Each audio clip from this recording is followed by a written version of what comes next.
Assalamualaikum warahmatullahi wabarakatuh. Selamat datang dalam channel pertanyaan kita. Kenalin bersama Kak Dion. Kita akan coba melanjutkan part kedua terkait dengan pembahasan soal KSNK tahun 2021 kemarin, mata pelajaran ekonomi. Dan semoga adik-adik semua di sini bisa mempelajari maupun juga menghayati terkait dengan pembahasan soal kita. Pada part kedua ini kita akan melanjutkan pembahasan soal nomor 11 hingga soal nomor 15, lebih kurang 5 soal, dan semoga semakin kita memperdalam soal-soal tahun kemarin, teman-teman masih semakin bisa mempersiapkan persiapan ke SNK Ekonomi tahun 2022 ini, dan semoga teman-teman bisa sukses dalam persiapannya. Nah, teman-teman semuanya, mari kita lanjutkan pembahasan kita pada soal nomor 11 ini terkait dengan following factors could shift supply curve except, artinya di sini kalau kita artikan dalam narasi bahasa Indonesia, faktor-faktor berikut yang menyebabkan shift supply curve artinya adalah menggeser kurva penawaran, kecuali. Nah, teman-teman semuanya, kalau misalnya kita lihat bahwasanya untuk kurva penawaran bentuknya adalah naik dari kiri bawah ke kanan atas ya. Nah, kalau misalnya kita lihat sumbu vertikalnya adalah P gitu ya. Ini misalkan kalau kita gambarkan teman-teman, kalau misalnya kurva penawaran, sumbu vertikalnya adalah P, price, kemudian sumbu horizontalnya adalah Q, quantity.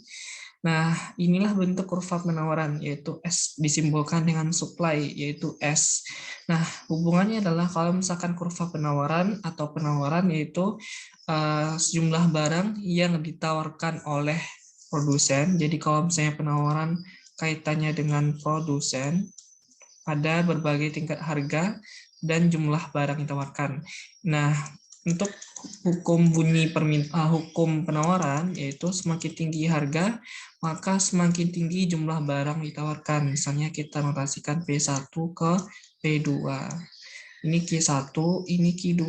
Maka semakin mahal harga yang dijual oleh produsen atau penjual, maka semakin banyak jumlah barang yang dijual atau ditawarkan.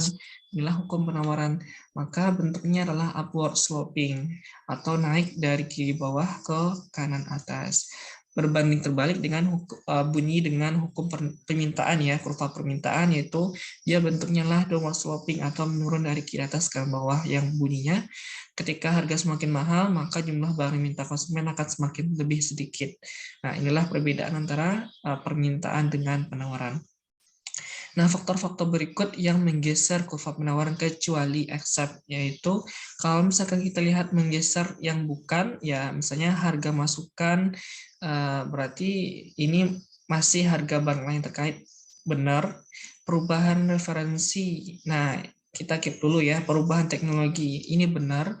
Kenapa? Kalau misalnya teknologi semakin canggih, artinya kalau semakin canggih teknologi yang digunakan, maka semakin banyak jumlah barang yang dijual oleh si produsen, semakin banyak jumlah barang yang dihasilkan, maka S1-nya akan bergeser ke S2, semakin banyak jumlah barang yang dihasilkan. Nah, sebaliknya ketika teknologinya semakin kuno atau semakin kurang bagus kualitasnya, maka jumlah barang yang dihasilkan lebih sedikit. Ini akan menggeser kurva penawaran ke sebelah kiri, teman-teman semuanya. Nah, ekspektasi harga di masa mendatang. Ekspektasi harga di masa mendatang ini benar kalau si produsen atau semakin tinggi harga di masa mendatang, maka jumlah yang ditawarkan oleh produsen akan semakin banyak karena dia tahu semakin mahal misalkan harga di masa mendatang, maka ada sekarang dia berusaha untuk meningkatkan penjualannya atau meningkatkan penawarannya ke konsumen atau ke pembeli. Jadi ini benar. Jumlah pemasok pasar artinya adalah jumlah pemasok ini, yaitu berapa banyak sih jumlah penjual yang ada di pasar. Semakin banyak penjual, maka semakin banyak jumlah yang ditawarkan. Otomatis dia bergeser ke sebelah kanan. Sebaliknya ketika penjual semakin sedikit, maka jumlah barang ditawarkan akan lebih sedikit, maka menggeser ke kanan sebelah kiri. Yang bukan adalah perubahan preferensi.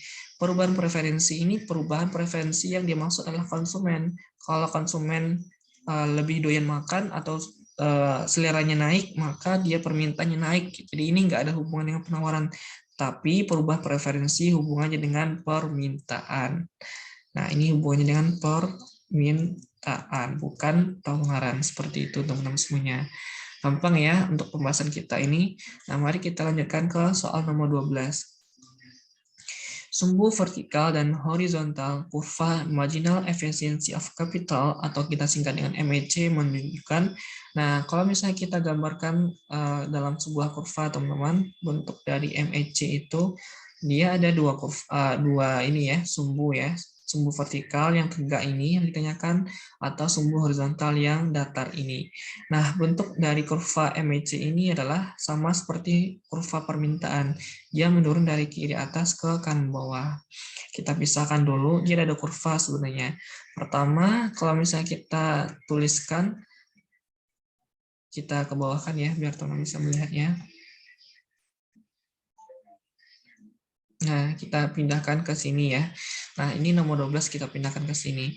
Nah, kalau misalnya kita lihat, teman-teman, pertama dia ada marginal efficiency of investasi MAI, satu lagi yang kita tanyakan adalah marginal efficiency of capital.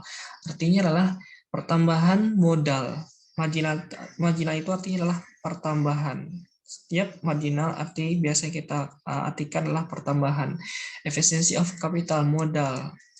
Berapa banyak sih tambahan modal kita lakukan akibat perubahan dari tingkat bunga. Nah, ini sumbu vertikalnya adalah bunga, sedangkan sumbu horizontalnya adalah investasi.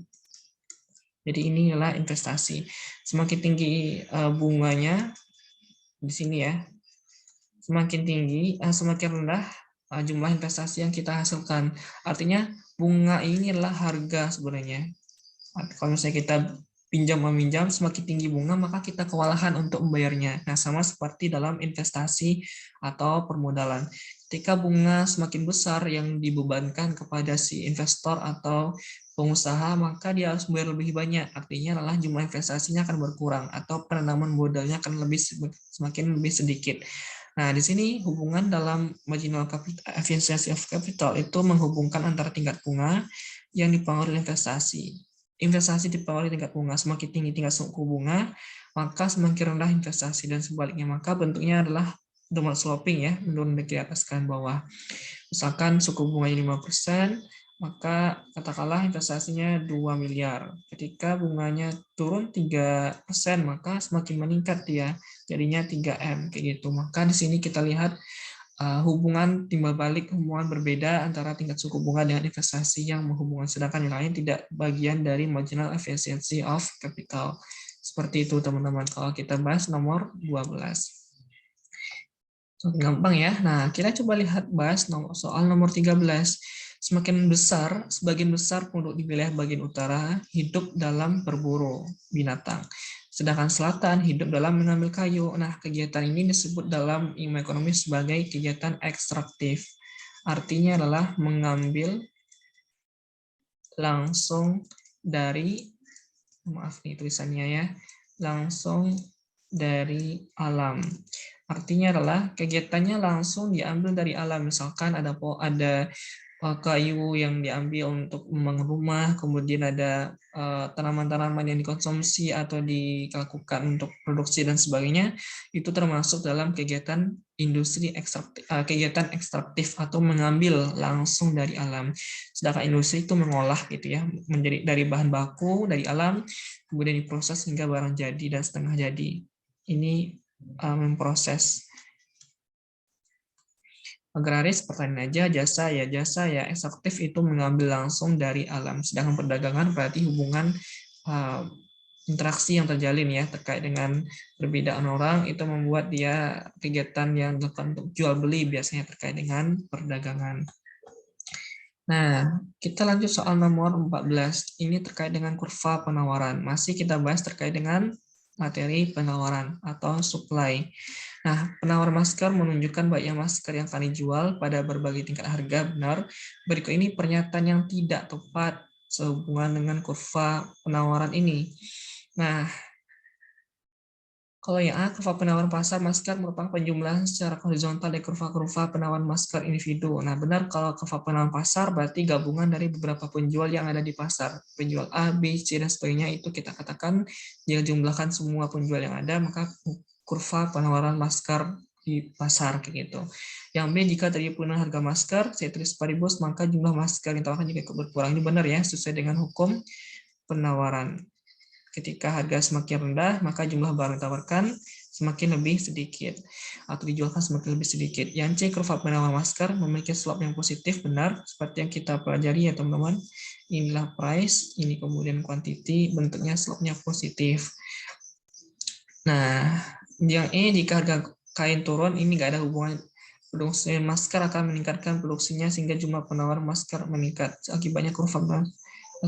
Jika harga kain turun, produksi masker akan meningkatkan produksinya sehingga jumlah penawaran masker meningkat. Sebenarnya kain dengan masker belum tentu ya bahan masker ini mesti dari kain. Jadi kalau masker itu dia beda-beda ya bahannya, nggak mesti kain. Ada masker yang terbuat dari kain, ada masker yang terbuat dari kalau masker medis kesehatan kan bukan dari kain ya, tapi dari bahan-bahan lain seperti itu. Jadi tidak mesti dari ini. Jawaban yang bukan adalah kenaikan pendapatan yang kita hubungkan dengan penawaran. Kenaikan pendapatan income konsumen atau masyarakat itu hanya berkaitan dengan permintaan, bukan hubungannya dengan penawaran. Tidak ada hubungan sama sekali dengan penawaran. Kalau penawaran ya misalkan biaya produksi, kemudian harga barang lain tadi ya, teknologi dan sebagainya, tidak ada hubungan pendapatan. Kalau pendapatan itu berhubungan dengan permintaan masyarakat atau konsumen. Jadi nomor 14 jawaban yang tepat adalah D. Terakhir, kalau misalnya kita bahas soal nomor berikutnya, yaitu sehubungan dengan nomor 15, sehubungan dengan titik keseimbangan pasar, manakah pernyataan di bawah ini yang tidak tepat? Jadi di sini sudah bahas terkait dengan equilibrium ya, teman-teman semuanya. Nah, masalah equilibrium atau keseimbangan pasar, perpotongan antar kurva permintaan dan kurva penawaran disebut titik keseimbangan atau equilibrium benar. Ini benar ya, apa yang dimaksud dengan titik keseimbangan adalah berpotongnya atau bertumbuhnya antar kurva permintaan dengan penawaran. Kemudian yang B, peningkatan jumlah penduduk berakibat pada bergesernya titik keseimbangan ke kanan sehingga terjadi kenaikan harga benar. Kenaikan jumlah penduduk itu menghubungkan terkait dengan permintaan. Jadi kalau misalnya kita gambarkan, ini kurva, ini sumbu price, harga, ini quantity, ini kita bahas supply atau jumlah penawaran ya, ini permintaan. Kalau misalkan kenaikan jumlah penduduk ini mengakibatkan bergesernya permintaan, maka D1 bergeser ke D2. Artinya titik keseimbangannya akan bergeser ke titik katakanlah E1 bergeser ke E2. Nah, seperti itu. Jadi kalau misalnya kita lihat peningkatan jumlah penduduk berakibat pada bergesernya titik keseimbangan ke kanan, benar ya, ke sebelah kanan. Artinya yang bergeser hanya kurva permintaan. Sehingga terjadi kenaikan harga benar dari P1 ke P2. Otomatis dia meningkat harganya. Yang C, pada harga keseimbangan jumlah barang yang ingin dan mampu dibeli oleh pembeli sama dengan jumlah yang ingin dan benar dijual. Itu benar. Artinya adalah keseimbangan kesepakatan antara si penjual atau pembeli atau perusahaan konsumen. Artinya penjual rela untuk menjual barangnya, sedangkan pembeli rela untuk membeli barangnya dari si penjual. Benar. Ini yang dimaksud dengan makna dari keseimbangan. Yang D, jika permintaan meningkat lebih besar dari peningkatan penawaran, maka titik keseimbangan akan bergeser ke kanan. Akibatnya harga barangnya akan mengalami peningkatan. Benar. Misalkan persentase permintaannya naik seperti ini nih, teman-teman. Katakanlah 15%. Sedangkan penawarannya, peningkatan penawaran. Nah, penawaran juga meningkat, tapi meningkatnya sedikit nih. Katakanlah di sini S1 dari meningkat menjadi S2. Itu ya, bergeser sebelah, tapi naiknya sedikit. Artinya persentase permintaan yang meningkat lebih besar dari persentase penawaran ini. Nah, gimana dong bentuk kurvanya ya? Bentuk kurvanya tetap naik gitu ya. Bergeser dia ke Q2 ini. Lebih besar kenaikan permintaannya. Bergeser sebelah kanan. Jadi jika permintaan meningkat lebih besar dari peningkatan penawaran, maka titik keseimbangan bergeser sebelah kanan. Benar ya? Dari titik ini bergeser ke sini gitu ya. E1 ke E2. Sehingga akibatnya harga barang mengalami peningkatan sama sepertinya. Jadi sama-sama meningkat, tapi yang lebih meningkatnya permintaan tetap akan menggeser ke sebelah kanan kurva keseimbangan pasarnya. Yang bukan apa jawaban yang bukan adalah E. Perubahan selera masyarakat terhadap suatu barang mengakibatkan bertambahnya penawaran. Ini salah, karena perubahan selera seperti yang kita bahas barusan, itu hanya mempengaruhi permintaan. Nah, ini kebalik ini. Atau jawabannya tidak benar karena selera konsumen itu mempengaruhi permintaan dia membeli barang tersebut. Seperti kalau dia lagi doyan makan bakso, lagi pengen makan bakso, maka dia akan lebih membeli atau melakukan permintaan untuk belanja beli bakso. Sedangkan dia lagi nggak doyan makan, lagi sariawan, maka dia nggak akan beli bakso tersebut. Jadi nggak mungkin kalau misalnya konsumen lagi nggak doyan makan, dia nggak akan beli barang tersebut. Nah, jadi jawaban tepat adalah yang I, yang bukan selera hubungannya dengan permintaan, bukan penawaran. Di sini sudah salah. Jadi seperti itu teman-teman untuk pembahasan part kedua ini, dan pada kesempatan lain kita akan coba membahas soal-soal terkait dengan KSNK dalam part ketiga. Silahkan teman-teman terus saksikan pembahasan kita lanjutan di part ketiga ini. Semoga bermanfaat.